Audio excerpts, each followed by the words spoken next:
Good day, everyone. I'm Rosan Suruan, and I will be your assessor for today's competency assessment for the qualification bartending NC2.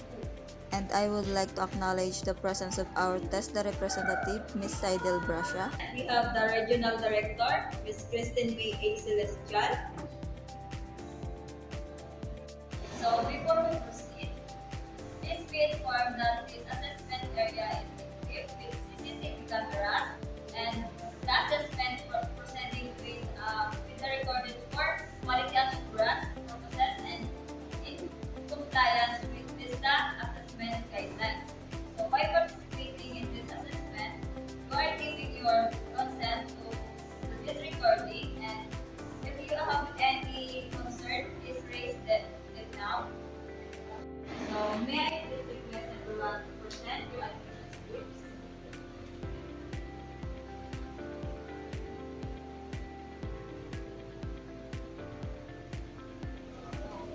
I will now call your names to verify your attendance in this particularly when your name is called. Miss Celestial,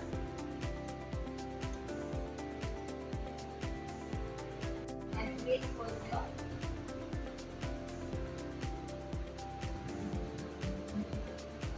So thank you. Thank you. So what is assessment? Today, you are here to undergo a competency assessment for bartending in food.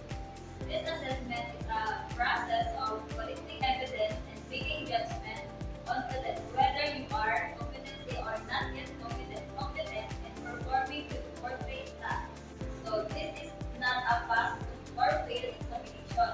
It is designed to determine whether you are possess the required knowledge, skills, and attitudes expected of professional bartender, particularly in preparing and mixing cocktails and non-alcoholic concoction or beverage. The qualification you are being assessed for bartending institute. Today, assessment will focus on four unit of competencies: prepare, mix, and cocktails and non-alcoholic beverage. So the unit requires you to demonstrate is the following is. So this unit requires you to demonstrate. First is proper bar preparation and setup. Second is accurate measurement and mixing techniques.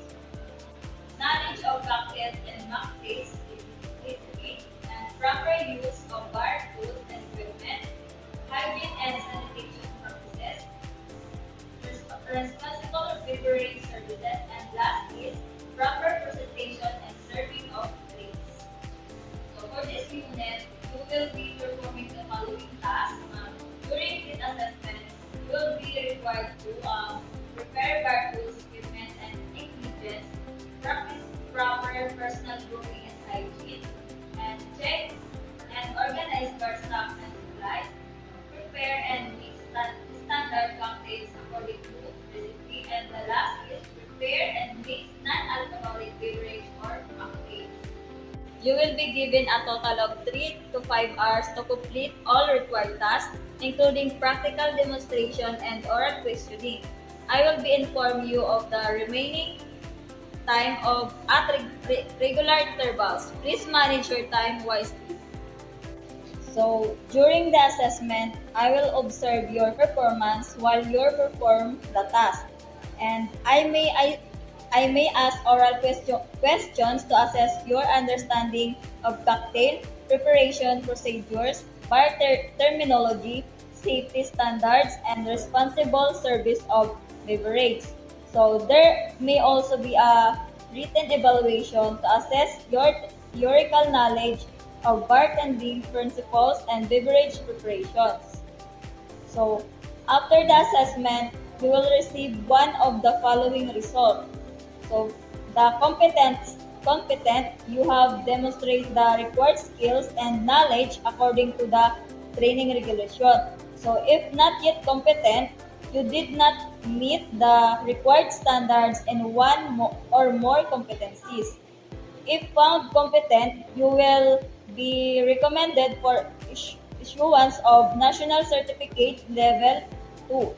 If not yet competent, you will be advised on areas for improvement. So, if you have any religious practices, medical conditions, or currently taking medication that may affect your performance, please inform me now and so reasonable adjustment may be provided. So, however, adjustment must not compromise the competency standards. Please allow reasonable adjustments such as additional time if justified, oral questioning instead of written, if necessary, and special assistance for physical limitations. So, to ensure a smooth and fair assessment, please observe the following. So, first is listen carefully to instructions, maintain proper bartender uniform and grooming, practice and good hygiene and sanitation, use bar tools and equipment properly, demonstrate professionalism and courtesy, and last, ask for clarification if instructions are unclear. And also for don'ts, do not use mobile phones during assessment, do not consume alcohol beverage during operation, do not ignore safety and sanitation standards, and last, do not argue during assessment. Failure to follow this may affect your assessment result. So, as a candidate, you have the right to be informed about the assessment process, receive fair and unbiased assessment, access your assessment results, file an appeal if you believe the assessment was unfair. So, if you wish to appeal, you may submit a written appeal to Assessment Center managed with me. So, if you are declared competent in all required units of bartending institute, you will receive a national certificate institute. And if you are assessed only for this unit and declared competent, you will receive a certificate of competency or COC for prepared and mixed cocktails and non-alcoholic beverage. So the national certificate is valid for 5 years.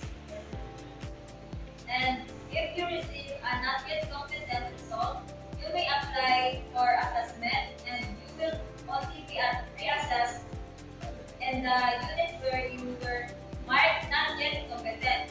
So reassessment will follow DESTA procedures and may require additional fees as prescribed by the assessment center. So that's the end of our orientation. Do you have any questions before we proceed? If not, we will now begin for the competence assessment for prepared and mixed cocktails and beverage. So good luck and perform as if you are already working in a professional bar environment.